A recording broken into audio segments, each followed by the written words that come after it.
Ya estamos con Laura Restrepo. Laura, es un placer tenerte con nosotros hoy aquí en Todo Personal. Encantada, encantada de estar con los dos. Muchas Ay, Laura gracias. Restrepo, ahora sí podemos platicar, bueno, con una de las escritoras más reconocidas de toda América Latina y además de todo poder saber mucho de tu vida personal. Me encanta poderlo compartir con todo nuestro auditorio. Encantada, Viviana, claro que sí. Vamos a conversar entonces. A ver, tu literatura. Hay una cosa que me interesa muchísimo de tu trabajo, que es la combinación de la ficción con la realidad. ¿Eres discípula de García Márquez o de la generación posterior a Gabriel? Pero es una literatura completamente diferente. No estamos hablando de realismo mágico, estamos hablando de ficción y realidad que se entrecruzan constantemente en tu trabajo. Mira, yo creo que tiene que ver, Jorge, con el hecho de que he sido maestra, he sido periodista, he estado metida en la política y finalmente fui a dar a la literatura, pero antes de pasar por otras disciplinas. Y entonces siempre me pareció que yo tenía que echar mano de todas mis herramientas según el tema fuera pidiendo sin atenerme a una fórmula. Entonces, pues, en mis novelas hay ficción, pero también hay reportajes. Nunca quise como atenerme a los prejuicios de que esto qué es, esto es todo, esto es lo que el tema vaya pidiendo.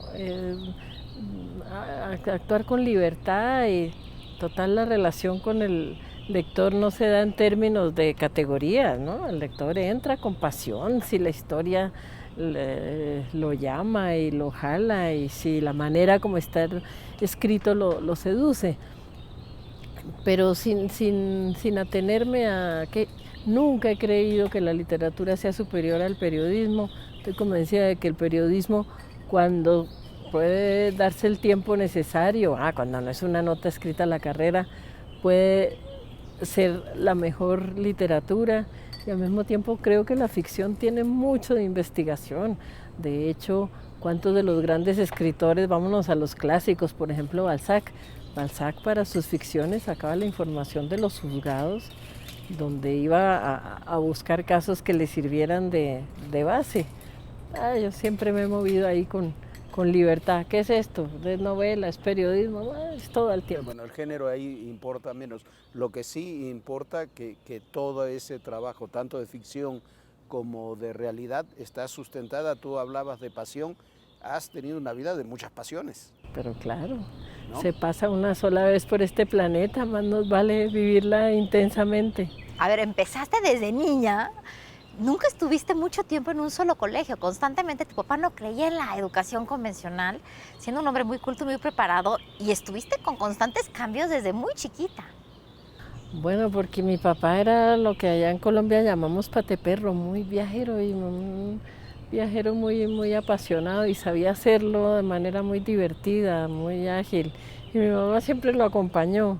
Y pues mi hermana y yo, que éramos chiquitas, íbamos detrás. Pero aprendiste más en los viajes que en la escuela. Pues es que en la escuela sí estuvimos en muchas, por ahí nos sentamos a veces las dos a hacer la cuenta de cuántas escuelas fuimos y realmente a veces se nos olvida alguna, pero como cambiábamos de lugar, entonces sabía que... Y mi papá encantado cada vez que se trataba, porque nos echaban de las escuelas también, pues un par de niñas ahí salvajes que nadie... que nosotros no sabíamos lo que era, haga así o hago así, hago como me da la gana. Y así desde pequeñas, entonces en la escuela siempre entrábamos a chocar. Y mi papá encantado, cada vez que nos echaban de la escuela, ya por fin salimos de eso, sigamos adelante. Eran muy dados los dos a enseñarnos ellos cosas, estupendos lectores, muy enterados del arte. Para ellos la educación era ir a los museos, ir a la ruina, leer en casa. Mi mamá nos enseñó a leer y a escribir muy pequeñitas a las dos, con métodos que ella se inventaba, juegos que ella se inventaba.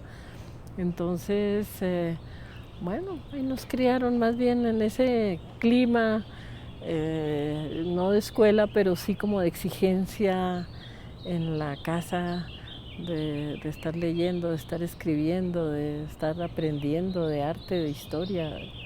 Ah, Fue una infancia muy feliz. ¿Cómo te conviertes en militante política? Estás en Colombia y luego uno descubre que estuviste en España, estuviste en Argentina, tienes un libro extraordinario de esa época, Demasiados héroes. ¿Cómo es esa historia, Laura? Mira, la verdad yo empecé a dar clases a los 17 años en una escuela pública de varones, porque entré a la universidad muy jovencita, como no había hecho colegio, yo presenté todos mis exámenes en el ministerio, entonces a los 15 años yo ya estaba graduada y entré a la universidad. Y me dieron puesto de profesora de literatura muy rápido en una escuela pública, dura, porque eran muchachos que venían pues de las barriadas bravas y, y ellos me fueron jalando, me confrontaban, yo llegaba ya con mi minifalda y en el Mercedes de mi papá, y estos me ponían ahí contra la pared, ¿no? Tan duros muchachos ahí. Yo evidentemente no les... Muchos mayores que yo, algunos, y yo no les enseñaba nada. ¿Qué les va a enseñar una niña de 17 años? Yo iba a mis clases en la universidad y volaba a repetirles a ellos, y luego finalmente lo que hacíamos era leer en conjunto. Ellos me llevaron a sus casas, me llevaron a sus barrios, me mostraron otra realidad. Yo entré a la izquierda por mis alumnos de ¿Te enamoras? ¿Qué te secundaria. enamora de esa realidad? Pues sí, era como una aventura fascinante, era una puerta abierta ahí que yo no había experimentado, y una realidad complejísima que de golpe entraba a rodos, ¿no? Y un país complejo, violento, terrible. La verdad, la razón por la cual yo opto por el trotskismo fue porque, tú lo sabes, todo el mundo le caía a uno, los maoístas, los del PC, todos era a captar gente. Y el trosco que me captaba, que me quería captar a mí, llevaba a Proust debajo del brazo. Entonces yo dije, bueno, si estos son de izquierda y además leen a Proust, estos son los míos. Sí, son mejor. Sí, yo me voy por acá. Y luego, claro, el trotskismo, entre sus premisas, tenía que la revolución no se podía hacer en un solo país, que todos los países cambiaban su forma de vivir o ninguno lo iba a lograr. Entonces había que militar en todos lados. Dentro de esa premisa, entonces nos mandaban a todas partes. Hay unas historias de verdad muy alucinantes. A mí personalmente me mandaron a España a hacer entrismo en el PSOE, o sea, éramos un grupo trosco camuflado ahí dentro del Partido Socialista. Te vas a Argentina también. Después me mandan a la Argentina. En Madrid había una oficina de solidaridad, era la Argentina de los tremendos dictadores de Videla, de Viola, de Galtieri, y en Madrid había una oficina de solidaridad con los presos, con las madres de Plaza Mayo, con los desaparecidos. Yo trabajaba en esa oficina y el sueño de todos los que estábamos ahí era trabajar desde adentro. Apenas hubo la oportunidad, entré a la Argentina y allá estuve 4 años en la clandestinidad, nunca con armas, porque digamos que la línea, el trotskismo nuestro era por principio no armado, era de lucha democrática, sindical, por el socialismo, pero no por las vías armadas. Pero sí con tu pluma haciendo distintas labores periodísticas, apoyando a las víctimas de la dictadura. Sí, bueno, militando, ¿no? Yo era básicamente militante, además militante de base, ¿no? Yo nunca me dieron puestos de dirección ahí, además porque las burguesitas nosotros no éramos tan bien vistas. Ahí las jerarquías eran otras, pero cosa que me alegra mucho de haber conocido esa izquierda, digamos, desde la base y no desde las estructuras que, como en todos lados, siempre son más burocráticas. Que además son unos años de una enorme efervescencia. Quizás cuando uno platica ahora es que fui militante y luego me fui a España, y luego me fui a Argentina y luego a otros lugares, la gente dice, bueno, ¿qué le pasa, no? ¿Qué la picó? Pero, ¿qué bicho claro, la picó? Son años de una efervescencia social, juvenil, completamente diferentes, creo yo, a cómo se viven ahora. Ahora se viven otras efervescencias, pero claro, no aquellas, ¿no? Claro.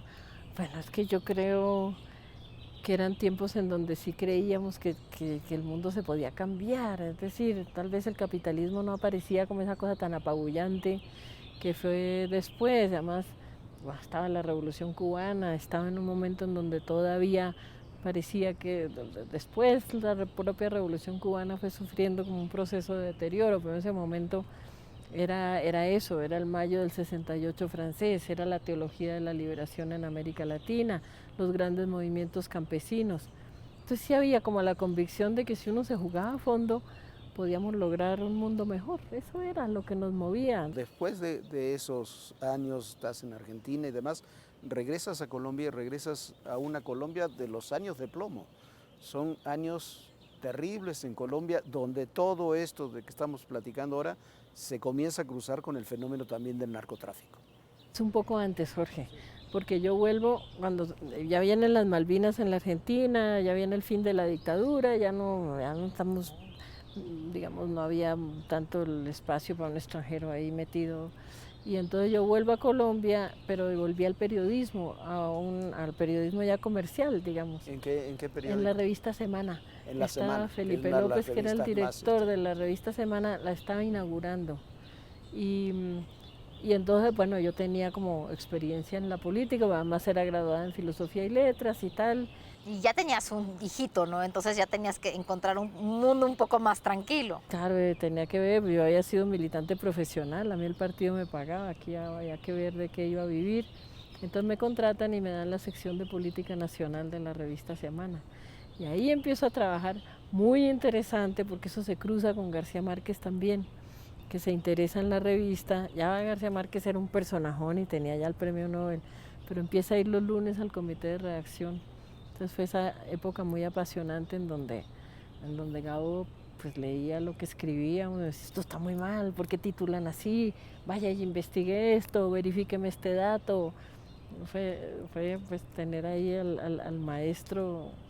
Esos sí son posgrados. Sí, hombre, ese sí era el verdadero posgrado. ¿No? Y ahí lo que se da es que por primera vez se da un proceso de paz entre los grupos insurgentes y el gobierno. La primera vez un proceso de paz en América Latina, eso no había sucedido. Siempre eran compartimentos totalmente separados. Y empiezan a buscar, bueno, lo que primero se busca en un proceso de paz, comisionados de paz que hagan de puente entre lado y lado. Un presidente que está allá en su palacio presidencial y una guerrilla que está en la selva. ¿Cómo haces para unirlos? Bueno, unos comisionados de paz que son como correveidiles, van de un lado al otro para lograr términos de acuerdo. Entonces me nombran comisionada de paz entre el M-19, que fue la guerrilla que pide en ese momento la negociación, y el presidente Belisario Betancur, que accede. Y accede con un gesto, digamos, grandioso, que es que da la amnistía a los presos políticos en el país. Y había miles, estaban llenas las cárceles de presos políticos. Y empieza ese proceso de paz, que fue fascinante, porque fue una época de apertura democrática en todos los niveles. No solo se estaba negociando la legalización de la guerrilla y la entrega de armas, sino también un cambio democrático a todos los niveles en el país. Y al mismo tiempo era un baño de sangre, porque los militares, había sectores muy duros que estaban en contra de que se hiciera un proceso de paz, y donde había un encuentro de la comisión con la guerrilla entraban a bombardear y entraban a tiros. También la época de Pablo Escobar. Eso viene un poquito después. Ahí empiezan a perfilarse los grupos paramilitares. Y ese primer proceso de paz, bueno, de hecho el M-19 logra firmar, pero mueren casi todos los comandantes. De hecho queda vivo uno, los van asesinando a todos. El que entrega las armas lo dan. Y, como dices tú, tercia el fenómeno del narcotráfico, que entra con una virulencia tremenda. Bueno, y empieza también el fenómeno del narcotráfico en Colombia. Claro, ahí entra con todo. Al principio para sorpresa absoluta nuestra, de todos, porque bueno, hoy en día del narcotráfico lo sabemos todo, demasiado. Pero en ese tiempo pues, no sabía, que muertos, magnicidios, la dolariza que llaman aquí en México, en un país donde hablar de dinero era como prohibitivo, como en el siglo de oro español, uno no mencionaba la plata, eso era de muy mal gusto. Y de pronto viene este vendaval de muerte y de dólares, y como periodista pues también tengo que enfrentarme a él con amenazas, además en algún momento directas de Pablo Escobar. A ver, cuéntanos. Bueno, eso fue, yo me metí en algún momento a las comunas nororientales de Medellín, donde estaba concentrándose el fenómeno del sicariato. Digamos que todos los días en el país aparecían magnicidios, mataban ministros, mataban jueces, mataban candidatos presidenciales, nadie sabía quién los mataba. Entonces yo tuve contacto con un personaje que después va a ser muy importante en la historia del país, que es Alonso Salazar. Él llegó a ser alcalde de Medellín. En ese momento era un muchacho periodista que se va a vivir allá a las comunas y de pronto se entera de que quienes se están matando son muchachos de 14 años, de 15 Jovencitos, años. preadolescentes casi. Era la escuela de la muerte de Pablo Escobar, que estaba formando a la juventud en esa torbellino de muerte en que se convierte Pablo Escobar y toda su época. Entonces yo hablé con muchos de los muchachos, la manera de hablar, Alonso fue el que me enseñó porque vivía allá, era bailando. Muchachos locos que tenían por detrás cada uno 60 muertos, pero tú sabes que los colombianos bailan y en esos barrios hay bares y allá llegaban y de pronto el contacto físico generaba así un ambiente como confesional, además, muchachos muy ávidos de confesar, de contar lo que estaban haciendo. Y yo saqué un artículo que fue una bomba en el país, de hecho lo tradujeron como a 40 y pico de idiomas, se llamó La cultura de la muerte, que revelaba por primera vez en el país el fenómeno ese del sicariato. Yo firmé eso, salió en la revista Semana. Como el artículo fue una bomba, entonces después yo ya estaba como freelance. Después Felipe López, el director, saca un segundo artículo, ya manda a alguien más. Y la persona que va hace una cosa mucho más tradicional, que es ir con la policía y obtener la información de la policía. Tú sabes que la policía pasa la información que le interesa pasar, con nombres propios, acusando, cosa que yo no había hecho, lo mío era un panorama humano, sociológico. Y entonces de pronto sale ese artículo sin firma, ese no lo firmaron. Y golpea mi puerta un viejo amigo mío que trabajaba en derechos humanos, me dice, urgente, tengo que hablar contigo, y me dice, tengo que decirte que a Pablo Escobar le cayó fatal el segundo artículo y que te va a mandar matar.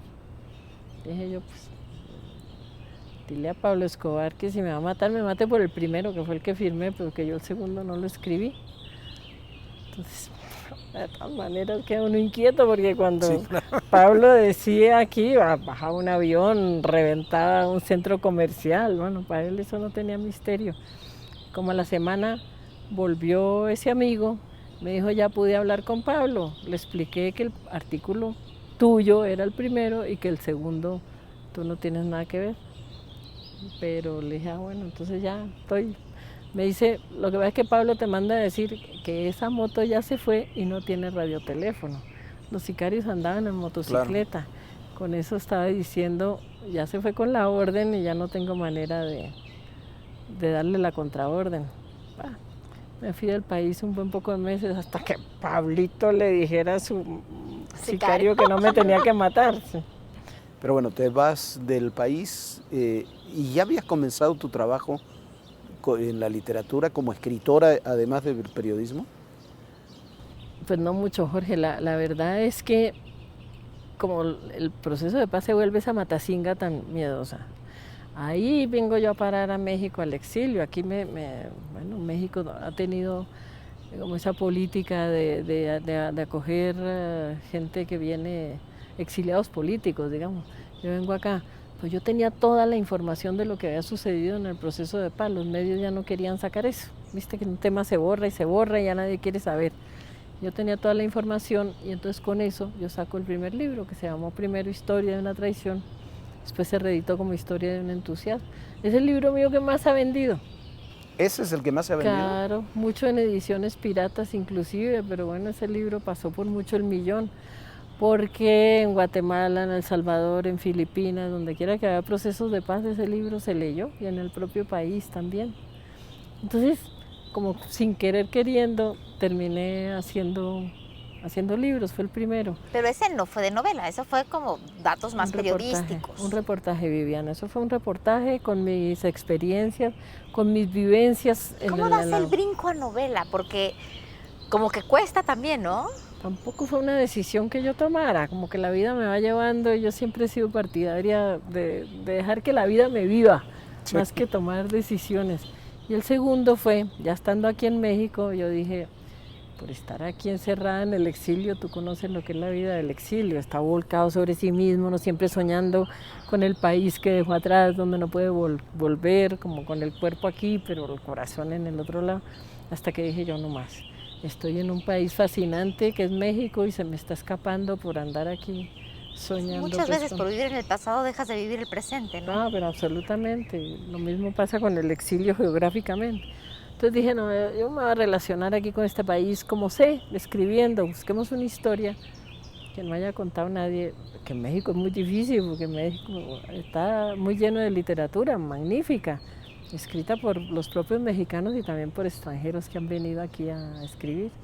Y me encontré con esta historia de esta isla de Clipperton, ahí en el Pacífico, donde había sucedido a principios de siglo la aventura más fascinante de unos náufragos que se quedan allí 9 años.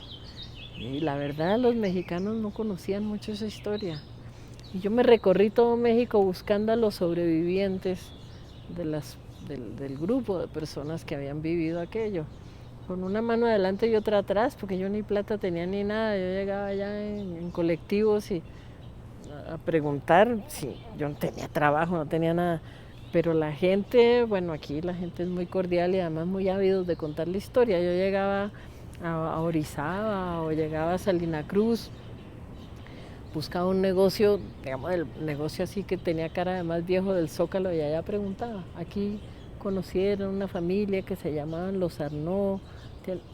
Nunca me demoraba más de media hora, ya me tenían encarrilada, ya me estaban llevando. Sí, mire, hay fulanito que sabe, o sutanita que tiene las cartas que ellos escribieron, y está la tía abuela que conserva el collar que le regaló el capitán Arnaud. Y así armé mi historia y eso fue lo que se llamó La Isla de la Pasión. Así se llamó la primera novela que escribí. Se llamó La Isla de la Pasión porque a ese atolón, que hoy se llama Clipperton, en su momento Fernando de Magallanes pasa por el lado en Viernes Santo y lo bautiza con el nombre de La Isla de la Pasión. Entonces así entré yo, no a la ficción, pero sí a la novela, digamos una novela de no ficción, Viviana. Esa fue la primera. A partir de eso has escrito mucho, has trabajado mucho, tienes muchos títulos traducidos también, muchos, y nos quedan un par de minutos, pero no quiero dejar de hablar de tu más reciente libro, Pecado. Pecado, caemos en pecado. Bueno, pecado, el tema yo creo que es muy inquietante, que es la relación del ser humano con el mal.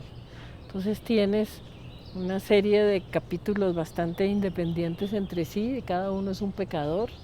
Tienes pecados serios, ¿ah? Yo lo entiendo. Eso es cuando uno dice el mal sí existe, ¿no? Ah, sí, Claro. sí, este es el mal ahí puro y duro.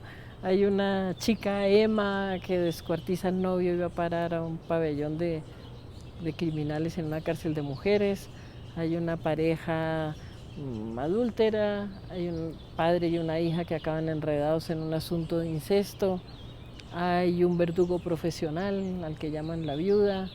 Hay un asesino en serie, un muchacho joven que se llama Arcángel, que es un asesino. Hay 3 muchachas rubias muy bonitas, se llaman las Susanas, 3 hermanas. Su pecado sería más bien el de la frivolidad. Está la lujuria también, que finalmente resulta ser el más leve de los pecados, o quizá habría que sacarlo de la lista porque ya no aparece como tal. Y en todos estos capítulos pues está el ser humano enfrentado a eso que llamamos el mal, esas aguas tan turbias y al mismo tiempo tan indescifrables, tan gelatinosas, sin que el autor juzgue, ¿no? Yo no quise juzgar ni bueno, ni malo, ni culpable, ni inocente, sino poner a actuar a estos pecadores, para ponerlo entre comillas, y dejar que el lector diga, bueno, si yo estuviera en los zapatos de esta persona, ¿yo qué hubiera hecho? Laura, muchísimas gracias, es un placer, un honor estar contigo. En verdad un placer, gracias. un gusto, muchísimas gracias. Para mí, muchas gracias a los dos, encantada.